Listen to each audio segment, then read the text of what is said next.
모든 생각을 멈추고 성부, 성자, 성령의 마음을 모읍니다.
그 사람을 보면 영혼이 있음이 믿어지는, 그 너머에 또 한 세상이 있음이 느껴지는 그런 사람, 있으나 없는 것처럼 없지만 어디에나 있는 침묵의 사람, 어떤 풍랑이나 바람 앞에서도 빙긋 웃으며 고요가 찾아드는 약한 것 같으나 강한 사람, 때로 길이 보이지 않을 때면 그의 뒷모습만으로도 길이 드러나는 나 한 사람을 사랑하게 되었네.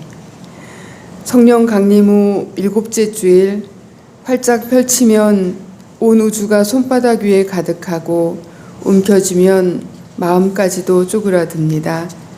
우리의 마음을 당신의 창조의 마당으로 사용하옵소서. 예수님의 이름으로 기도드립니다. 아멘. 주님, 우리의 마음이 한없이 넓기도 하고 때로는 바늘 하나 들어갈 틈 없이 좁아지기도 하는 연약함을 고백합니다. 표적이나 눈에 보이는 증거에 따라 흔들리는 우리의 마음, 연약한 믿음을 불쌍히 여기시고 조건이나 기대 없이 온전히 주님을 신뢰하는 믿음을 주옵소서. 우리 마음 깊은 곳에서부터 솟아나는 하나님의 마음, 사랑으로 인도하여 주옵소서. 주님께서 우리를 아시는 사랑을 구합니다. 우리의 삶을 통하여 주님의 사랑이 드러나기를 사랑의 불로서 주님 앞에 서게 하옵소서. 날마다 주님께서 우리에게 보시는 내가 나를 사랑하느냐는 궁금하게 그 진심에 들어갈지라도 마음의 깊이만큼 사랑의 깊이를 깨달아 가시고 실천하게 하셔서 참된 믿음에 이르게 하옵소서. 아멘.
거룩하시고 자비로우신 하나님께 우리의 생각과 말과 행동으로 지은 죄를 고백합니다. 우리는 주님을 진심으로 사랑하지 않았으며 이웃을 내 몸같이 사랑하지도 못했습니다. 말씀을 따라 살지 못했고 주님의 사랑을 나누지 못했습니다.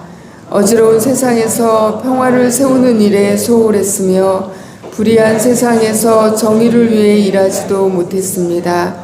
피조물의 신음소리가 높아가지만 고통받는 생명을 돌보지 못했습니다.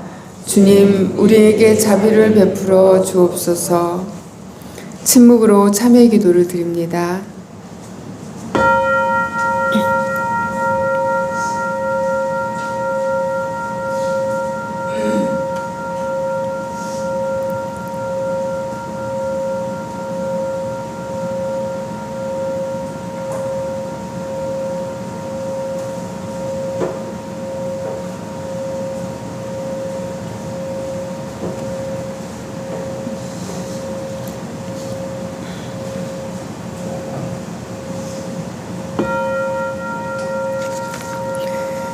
복음의 기쁜 소식을 들어보십시오.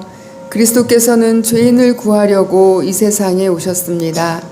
만일 우리가 우리 죄를 자백하면 하나님은 신실하고 의로우신 분이셔서 우리의 죄를 용서하시고 모든 불의에서 우리를 깨끗하게 하실 것입니다.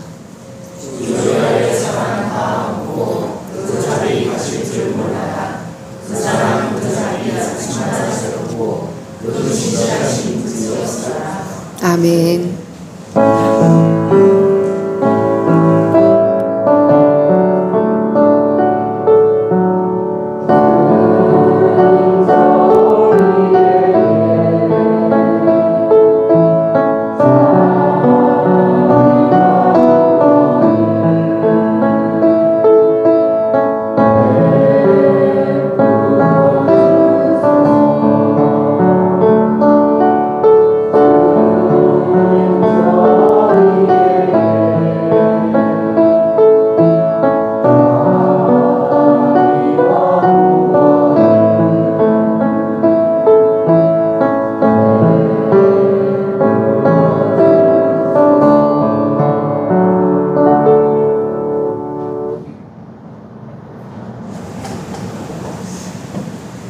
자비로우신 하나님, 먹장구름 사이로 언뜻 보이는 푸른 하늘이 반갑듯이 오롯이 주님만 우러르는 이 날이 얼마나 고마운지 모르겠습니다. 하지만 200년 만의 물폭탄, 극한 호우로 인해 물속에 잠겨버린 집과 산사태로 매몰된 집기류들, 물에 잠겨 죽어가는 농작물을 바라보며 탄식하고 있는 이들을 생각하면 가슴이 미어집니다. 하루아침에 생활의 터전을 잃어버린 하늘이 무너진 듯한 슬픔과 절망의 심연으로 떠밀려 지금 울고 있는 이들을 위로하여 주시고 하루빨리 일상으로 회복할 수 있는 힘을 주옵소서. 하나님, 가르고 나누는 일에 익숙한 세상에 살다 보니 우리도 사람들을 대할 때 따뜻한 시선으로 보기보다는 차가운 눈으로 평가할 때가 많았습니다. 내 눈에서 티끌을 보지 못하고 형제 자매의 눈에서 티끌을 빼겠다고 말하는 것이 우리의 삶이었습니다. 참으로 못난 사람들이지만 하나님은 실망치 아니하시고 여전히 우리를 당신의 길로 인도해 주십니다. 감사합니다. 우리가 하나님의 백성이기에 우리는 꿈이 있습니다. 우리는 실패해도 하나님은 실패하지 않으심을 믿기에 우리는 용기 백배하며 살아갑니다. 하나님, 우리에게 하나됨의 용기를 허락하여 주소서. 우리의 존재 전체를 하나님 기뻐하시는 뜻대로 사용하여 주셔서 평화 없는 세상에 평화를 만드는 데 사용하여 주시고 생명이 짓눌리고 있는 세상에서 생명을 되살리는 일에 사용하여 주시고 서로를 불화하는 세상에서 화해의 역사를 일으키는 일에 사용하여 주소서.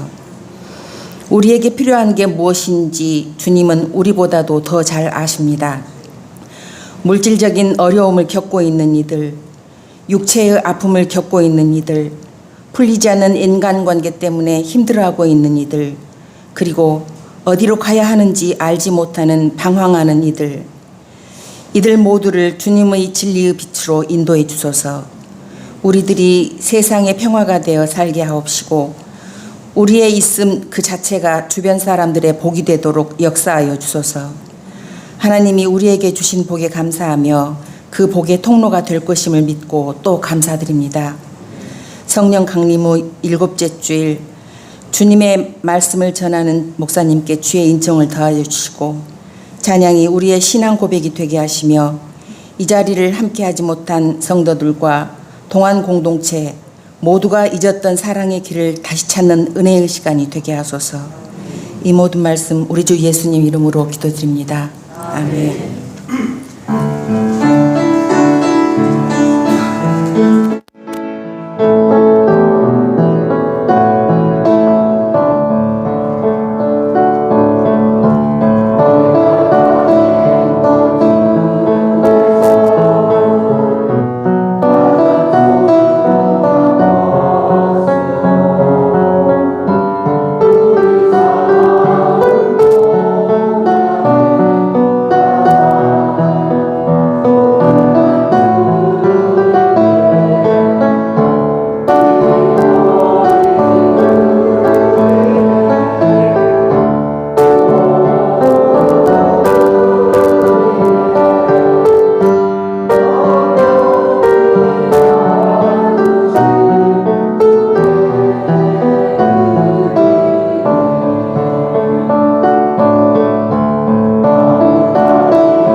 은총의 하나님, 우리에게 생명을 주시고 삶의 자리를 주셔서 살림을 통해서 살아가는 것을 경험하게 하시니 감사드립니다.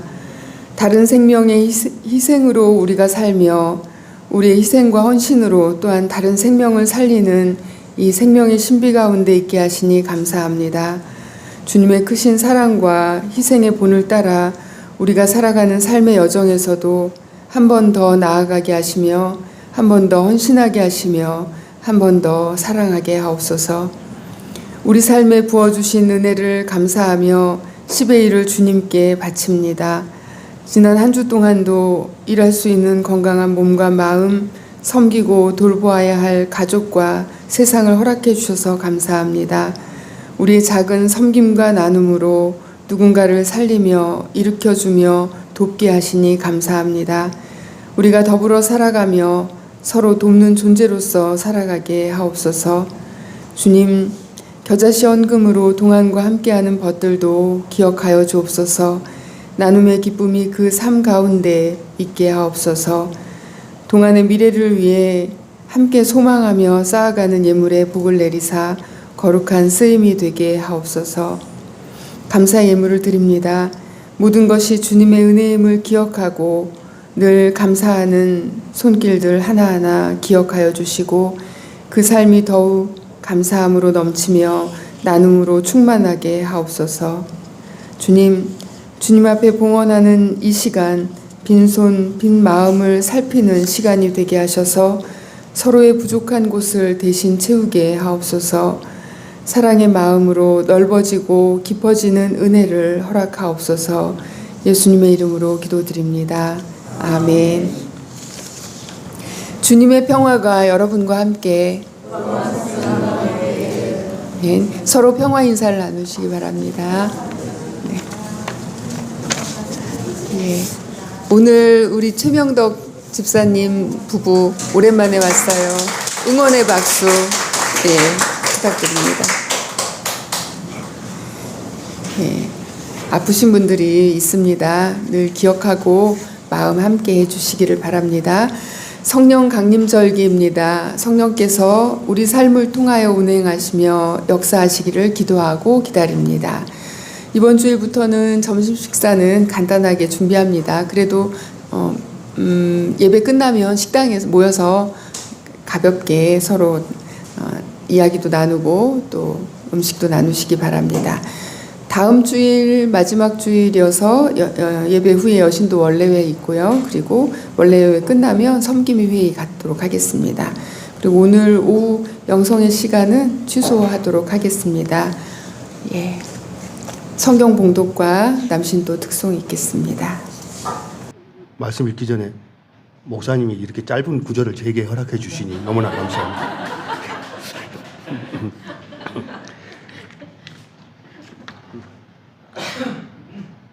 예수께서 유월절에 예루살렘에 계시는 동안에 많은 사람이 그가 행하시는 표징을 보고 그 이름을 믿었다.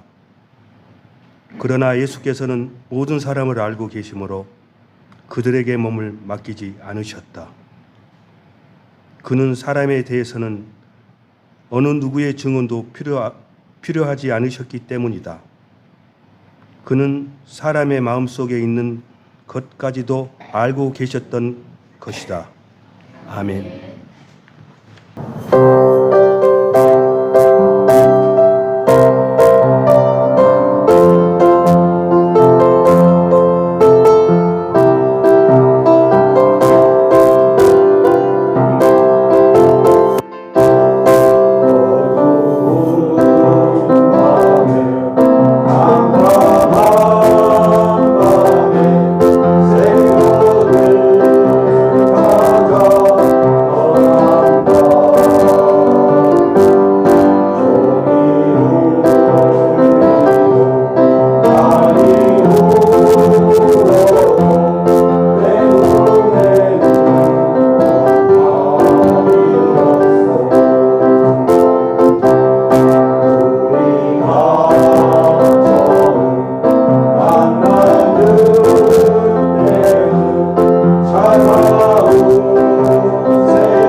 오늘은 마음, 믿음, 사랑이라는 제목으로 이 주제를 한번 묵상해 보도록 하겠습니다. 여러분, 마음이라고 하는 것은 어디에 있을까요? 여러분, 마음이 어디에서 느껴집니까? 대답해 보시겠어요, 누가? 마음에서요. 손이 가슴을 가리키시네요. 마음이 또 어디서 느껴지세요, 마음? 네. 어느 공간에서 느껴지고 어떤 자기 몸의 어떤 부위에서 느껴지기도 합니다. 어떤 사람은 그냥 흔히 우리가 어떤 사람은 이 심장이라고 하고 또 어떤 사람은 머리라고도 하죠. 오랜 시간 인류 역사에서 오랜 시간 마음이라고 하는 것은 철학적이고 또 종교적인 영역에서 다루는 주제였습니다. 그런데 오늘날은 이 마음도 뇌과학에서 말하고 있죠. 전두엽, 편도체, 해마, 뉴런, 호르몬 이런 것들이 바로 마음의 여러 가지 작용과 현상인 생각, 감정, 의지 이런 것들, 기억 이런 것들을 만들어내기도 하고 또 반응을 일으키기도 한다고 설명합니다.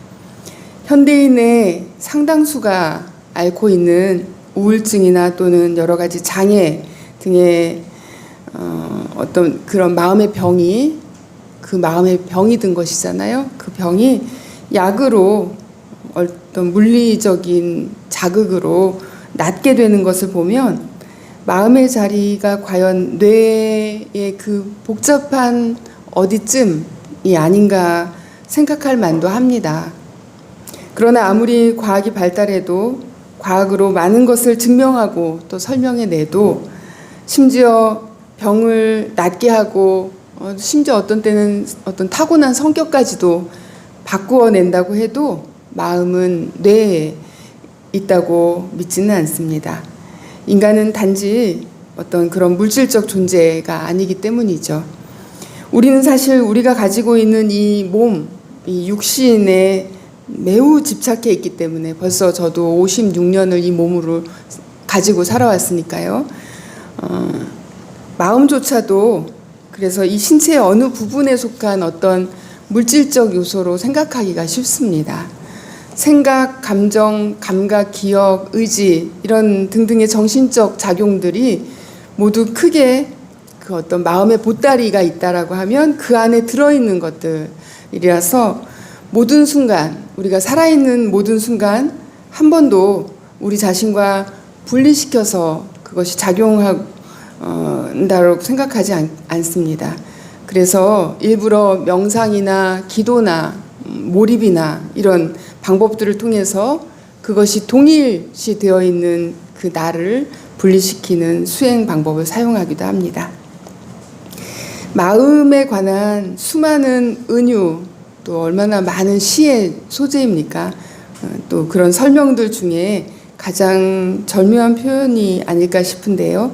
달마 대사의 말입니다. 마음이여 알 수 없구나. 너그러울 때는 온 세상을 다 받아들이다가도 한 번 마음이 뒤틀리니 옹졸해져서 바늘 하나 꽂을 자리가 없구나. 마음이란 이렇게 한없이 크고 또 한없이 작습니다. 한없이 넓고 한없이 좁습니다. 한없이 부드럽고 한없이 무딥니다. 이 마음을 두고 그래서 바다 같다고도 하고 밴댕이 속이라고도 합니다. 그렇지만 그 마음의 주인은 편도체도 아니고 호르몬도 아닙니다. 지금 이 순간 그 마음을 마음대로 바꿀 수 있는 나 자신입니다. 그 마음에 믿음의 씨앗이 떨어집니다. 믿음이란 그래서 아무 희망도 없는 암흑 속에서 별빛 반짝 빛나고 한번 명멸하는 그 빛 하나를 보는 것이 바로 믿음입니다. 성서가 기록한 첫 믿음, 성서가 기록한 첫 번째 믿음의 사람은 바로 아브라함입니다. 그가 보여주었던 것이 바로 믿음입니다. 믿음이 무엇인가 궁금하고 알고 싶고 본받고 싶다면 아브라함을 보시면 됩니다. 그는 아무런 표적 없이 약속을 믿었기 때문입니다. 그런데 오늘 본문의 첫 구절을 보니 많은 사람들이 표적을 보고 예수를 믿었다라고 합니다. 표적을 보고 예수를 믿는 믿음이 생겼다는 것입니다. 여기서 많은 사람들은 유대인, 예수님을 오히려 적대한 사람들까지 다 포함합니다. 예수께서 그들에게 의탁하지 않으신 것은 바로 이 때문입니다. 예수님은 그들을 믿지 않으신 것이죠. 이 구절뿐만 아니라 요한복음에는 이어서 이 표적을 보고 믿는 믿음에 대한 이야기들이 계속 줄지어 나옵니다. 그래서 요한복음을 표적의 책이라고도 부릅니다. 원래 표적의 목적은 믿음을 위한 것이었습니다. 오늘 본문 뒤에 이어지는 3장에서 니고데모는 아예 대놓고 당신이 보여주는 그 표적 때문에 하나님께로부터 당신이 오신 분임을 내가 안다라고 말하고 있고요. 4장에서는 왕의 신하의 아들이 병고침을 받는데 그 왕의 신하는 예루살렘과 가나에서 예수님께서 행하신 일들을 이미 본 적이 있는 사람이었습니다. 또 6장에서는 심지어 그 표적조차 뒤로 하고 그저 배불리 먹은 그 일 때문에 많은 사람들이 예수를 믿었다라고 할 정도로 이 믿음의 수준이 점점점 하락하는 모습을 봅니다. 7장에 이르러서는 마침내 예수님의 형제들이 등장하는데 그들은 예수님한테 사람들 앞에 나가서 아예 표적을 드러내고 일하라고 종용하는데 그런 장면에 이르면 이 표적과 믿음 이것이 주객이 전도된 것을 보게 됩니다. 표적 없이는 믿지 않는 제자들 그들을 예수께서는 계속 꾸짖고 있는 이야기가 요한복음의 이야기인데요. 그런 믿음은 믿음이 아니다라고 말씀하십니다. 요한복음에는 이 믿는다라고 하는 표현이 그것도 동사로만 사용되었는데 다른 세 복음서들 합친 것보다도 훨씬 많이 등장합니다. 마태복음에는 9번, 마가복음에는 14번, 누가복음에는 9번 정도 믿는다, 믿음 이 표현이 등장하는데 요한복음에는 무려 98회 정도, 거의 100회 정도 나옵니다. 이 수많은 사용을 보면 요한복음에서 믿음은 4가지 단계 정도로 구분할 수 있습니다. 첫 번째는 보고도 믿지 않는 것. 유대 사람들이 그런 사람들이었죠. 또 눈먼 사람이 눈을 떴는데도 불구하고 그 부모를 대질시켜서 확인해야 한다라고 말하는 바리새인들. 그리고 종종 제자들도 별반 다를 바가 없습니다. 믿지 않는 것은. 활용점정은 예수님의 형제들이 믿지 않은 그 장면이겠죠. 그야말로 바늘 하나 들어갈 곳이 없는 그런 마음의 상태입니다. 거기에는 믿음의 씨앗이 겨우 거기에 심어진다면 기적에 가까울 것이죠. 두 번째는 그저 단순히 믿는 것입니다. 많은 사람들이 예수의 표적을 보고서 표적을 봤으니 그것을 믿었습니다. 이어지는 3장의 니고데모도 그렇고 아들의 병을 고침받은 왕의 신하도 그랬고 또 형제들이나 제자들도 그랬습니다. 이것은 원하는 것을 충족시켜주는 수준에서 갖는 믿음입니다. 원하는 것, 내가 바라는 것, 그것이 만족되었을 때 갖는 믿음. 세 번째는 정말로 믿는 것이겠죠. 왕의 신하가 자신의 아들이 병이 나은 시간이 예수께서 낫는다라고 말씀하셨던 그 시간임을 깨닫고 나서 그 자신뿐만 아니라 그의 온 집안 식구가 믿게 되었습니다. 또 자기들의 생각과 차이가 나자 많은 사람들이 다시 떠나갔는데 그럼에도 불구하고 남아있던 12제자의 믿음. 그리고 나면서부터 눈이 멀었지만 예수의 손에 의해서 다시 보게 된 사람의 그 고백. 나사로를 살려주었을 때 더 깊이 믿게 되었던 마르다도 그 예입니다. 물론 이들 역시 표적이 전제됩니다. 표적을 보고 믿습니다. 그렇지만 이들은 강을 건너고 나면 나룻배를 버리는 것처럼 그 이후에 더 이상 표적을 구하지 않는 모습을 보여주죠. 그리고 네 번째는 보지 않고도 믿는 믿음입니다. 예수의 부활을 의심하는, 그래서 증거를 보아야만 믿겠노라고 말하는 도마라는 제자에게 주셨던 말씀이죠.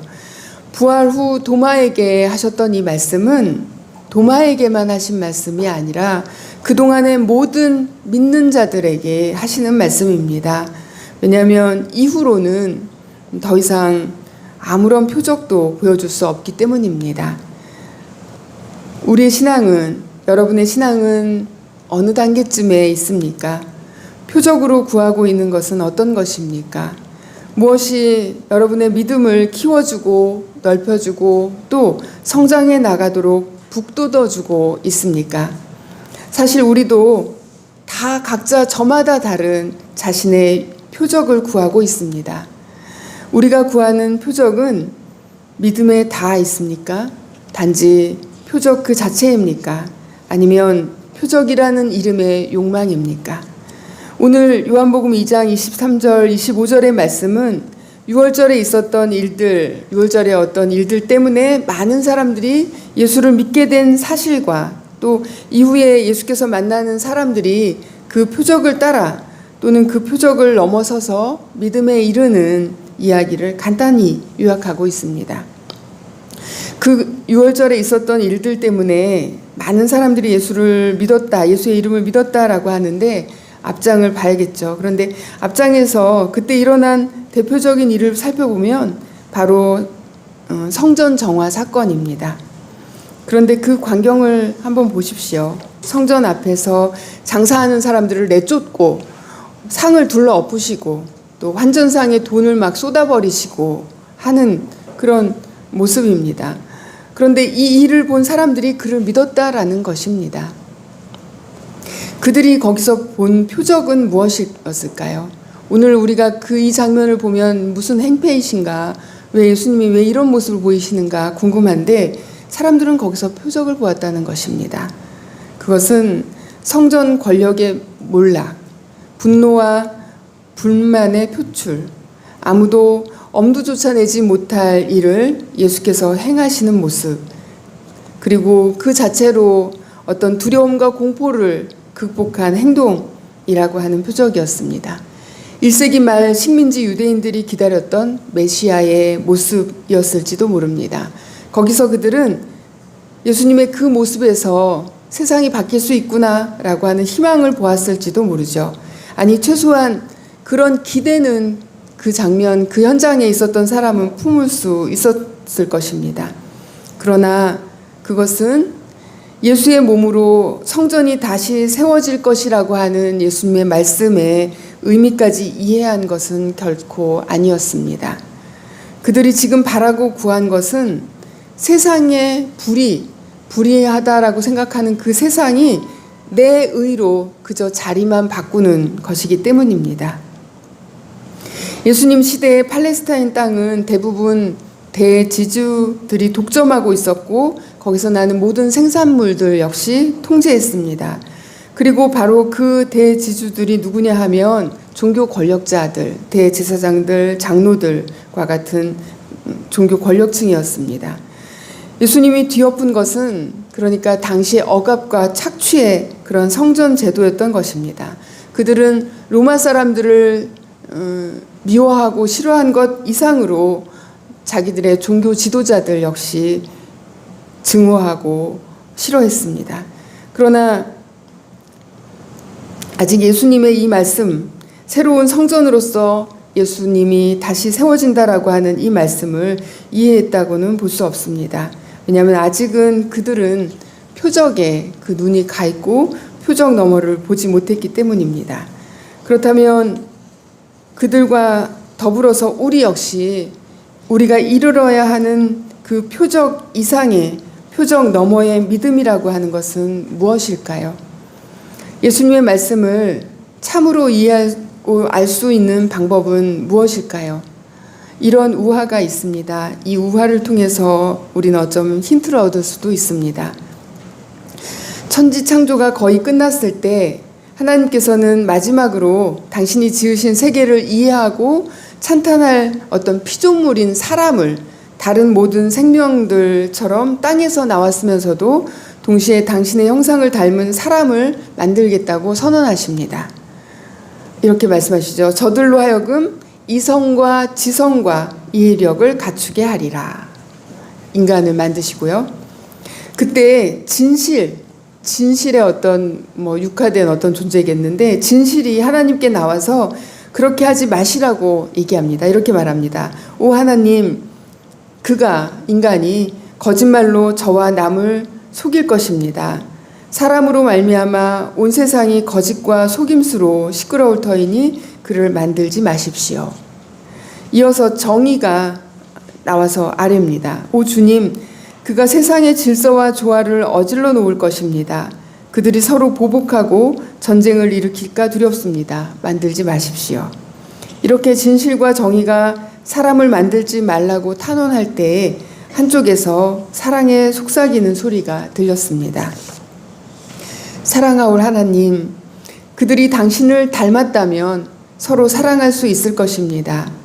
당신의 거룩하신 영으로 충만하여 병든 이를 위하고 외로운 이를 찾아주고 집 없는 이에게 쉴 곳을 마련해 줄 것입니다. 오 주님, 사람들의 그런 모습은 당신께 영광만을 안겨드리겠죠. 하나님은 사랑의 속삭임을 들으셨고 결국 사람을 빚어 만드셨습니다. 믿음이라는 말은 기대를 내포합니다. 그 믿음대로 되지 않을 경우 실망이 따를 것이라는 엄포를 내포한다라는 말입니다. 우리가 엄마들이 아이에게 엄마 너 믿는다? 또는 부부간에 당신 믿습니다.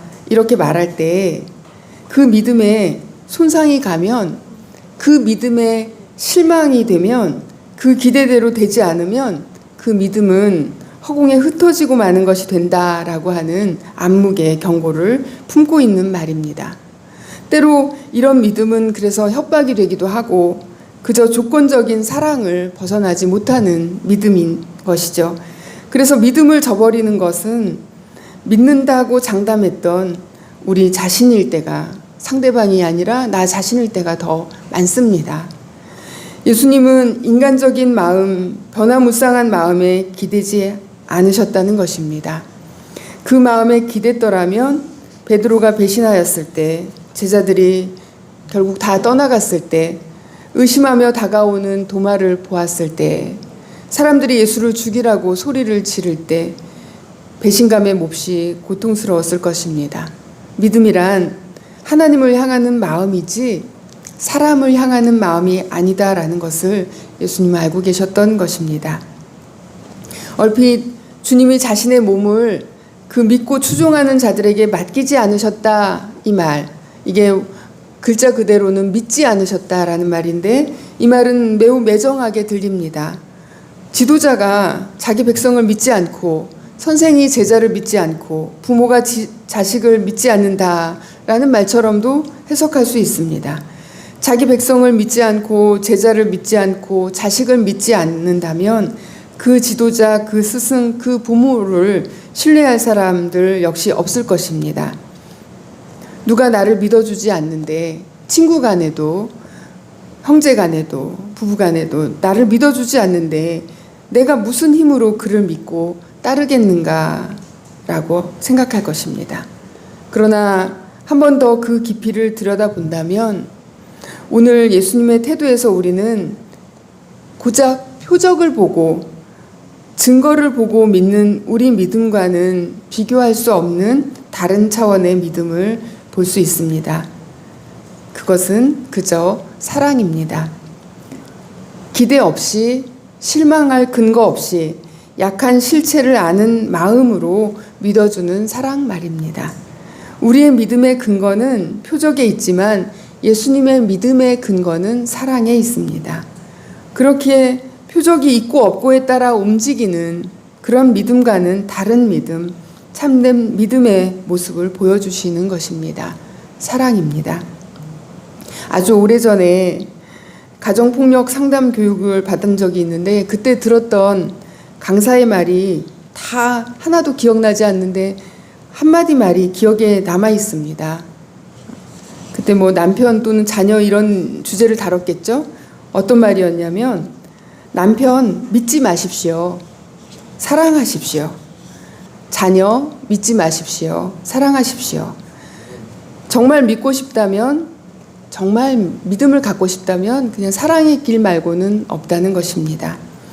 예수께서는 사람의 마음속에 있는 것을 다 아셨습니다. 모든 사람을 알고 계셨습니다. 그 연약함을 아셨다는 것입니다. 그래서 그 마음을 의지하지 않으신 것입니다. 그래서 믿지 않으신 것이죠. 그러나 사랑하셨습니다. 다만 사랑할 능력이 되지 않는 우리들에게는 우리는 사랑을 아무리 노력해도 금방 미움으로 바뀌어버리니까요.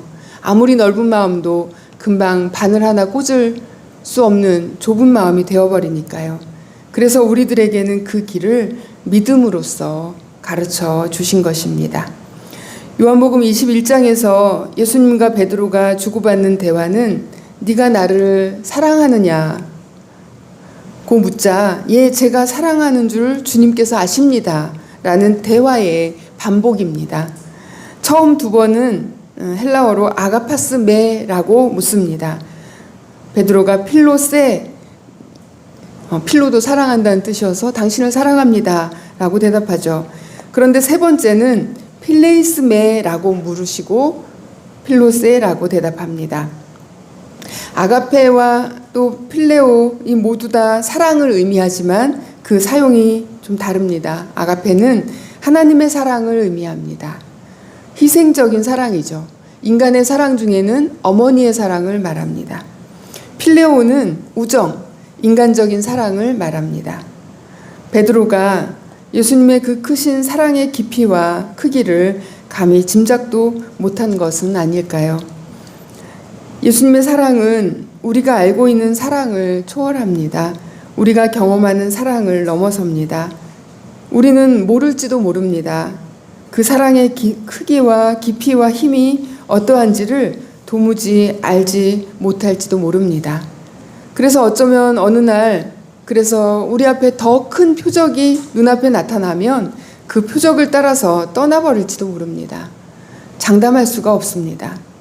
요한복음 6장에서 예수의 가르침이 어려워 혹은 자기의 생각에 맞지 않아 어쩌면 예수님 말씀처럼 처음부터 믿지 않아서 제자들 중 많은 사람들이 예수를 떠나갔고 더 이상 그와 함께 다니지 않게 되었습니다. 그렇게 되지 않으리라 장담할 수가 없다는 것입니다. 그러다가 예수를 십자가에 못 박으라고 소리 지르는 그 군중들 속에 거기 우리가 서 있게 될지도 모른다는 것입니다. 사람 속은 아마 사람도 모를 것입니다. 자기 자신도 속는 것이 자기 마음입니다. 의지할 것이 못 됩니다. 언제나 변한다는 것을 알아야 합니다. 굳은 결심은 어느새 배반당합니다. 자기가 자기를 못 믿는다고도 합니다. 여러분 중 자신을 믿을 수 있는 분은 얼마나 되십니까? 그런 까닭에 우리도 어쩌면 조금은 사람의 마음속을 그런 까닭에 아는지도 모릅니다. 그러므로 우리도 우리 자신에게 또는 사람에게 의탁하지 않을 것입니다. 예수님을 따른다는 것은 그래서 사랑하는 것, 사랑을 배우는 것입니다. 사랑하는 것만한 믿음이라는 것이 없다는 것입니다. 그리고 그 사랑은 어떤 이유 없이, 증거 없이, 이익 없이 믿는 믿음입니다. 참된 믿음이죠. 사람이 약한 존재임을 아는 것, 힘없는 존재, 변화무쌍한 존재라는 것을 아는 것이 바로 이 사랑의 근거가 됩니다. 그런 그를 그래서 불쌍히 여기는 마음, 이해하는 마음, 그대로 받아주는 마음, 허용하는 마음이 사랑이 가능하게 하는 마음입니다. 예수님은 우리에게 그 마음의 표적을 보여주시고 그렇게 살아가는 법을 가르쳐 주시기 위해서 우리에게 오신 것입니다. 세상을 사랑하고 사람을 사랑하신 하나님의 사랑은 막을 길이 없습니다. 하나님이 감수하신 것처럼 예수께서 감당하신 것처럼 그 다음은 우리 몫입니다. 우리를 믿어주신 신들에 대한 믿음, 사랑의 마음으로 그냥 한 번 더 낮추는 것입니다. 섬기는 것이죠. 죽는 것입니다. 우리 마음에 심으신 믿음의 씨앗이 하늘의 별만큼 빛나는 사랑의 결실로 하나님께 영광만을 안겨드릴 것입니다. 우리 마음 그 하나로 말이죠. 유난히 믿음이라는 단어를 많이 사용했으나 요한복음의 저자 사도 요한은 사랑의 사도라는 별명을 가지고 있습니다. 그가 믿음을 통해서 배운 것은 사랑이 아니었을까요? 사랑의 방법으로서 노력한 것이 믿음이 아니었을까요? 사람들이 우르르 몰려다니며 찾았던 표적에 근거한 믿음이 아니라 보지 않고도 믿는 믿음에 이루고자 한 것이 아니었을까요? 오늘 나는 무엇 때문에 이 길에, 이 믿음의 길에 서 있습니까? 우리도 그들처럼 어떤 표적이나 증거 때문에 이 길을 따르고 있지는 않나요? 그러면 그보다 더한 증거가 나타나거나 또는 내 마음에 맞지 않게 될 때 떠나게 될 것입니다. 그 믿음을 버리게 될 것입니다. 그러나 사랑에 근거한 믿음은 그 대상이 어떠하든지 내 속에서 나온 것이기 때문에 변하지 않을 것입니다. 여러분, 예수님은 오늘 우리에게도 거듭 우리 마음에 걱정이 될 정도로 네가 나를 사랑하느냐 하고 물어오고 계십니다.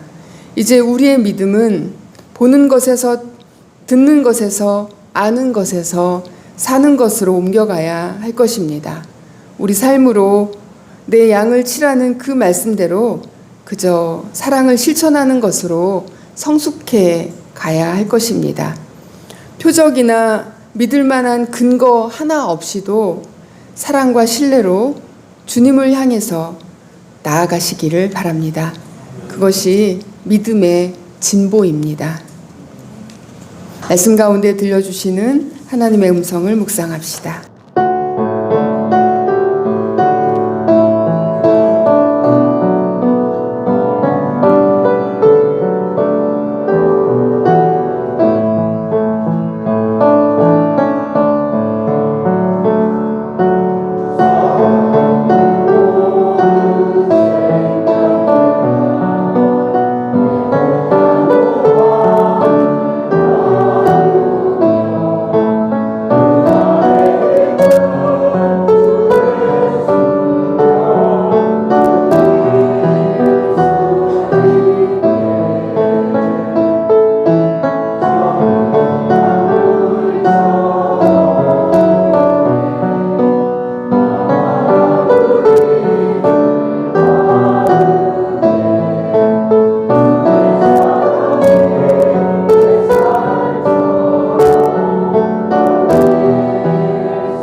평안히 가십시오. 자유롭게 사십시오. 한껏 마음을 넓히십시오. 그 안에 모든 것, 모든 사람이 들어오게 하십시오. 언제나 마음보다 크신 분과 함께 하십시오. 마음의 주인이 되십시오. 믿음을 향해 나아가십시오. 표적에 머물지 마십시오. 하루하루 사랑으로 사십시오. 이제는 예수 그리스도의 은혜와 하나님의 사랑과 성령의 하나 되게 하심이 이 세상 사는 동안 한껏 마음을 펼치며 아무것도 없는 곳에서 믿음의 씨앗을 심고 무엇을 하든지 모든 것을 오직 사랑으로만 행하기로 결단하는 동안의 모든 형제 자매들 위해 지금부터 영원히 함께 하시기를 간절히 축원하옵나이다. 아멘.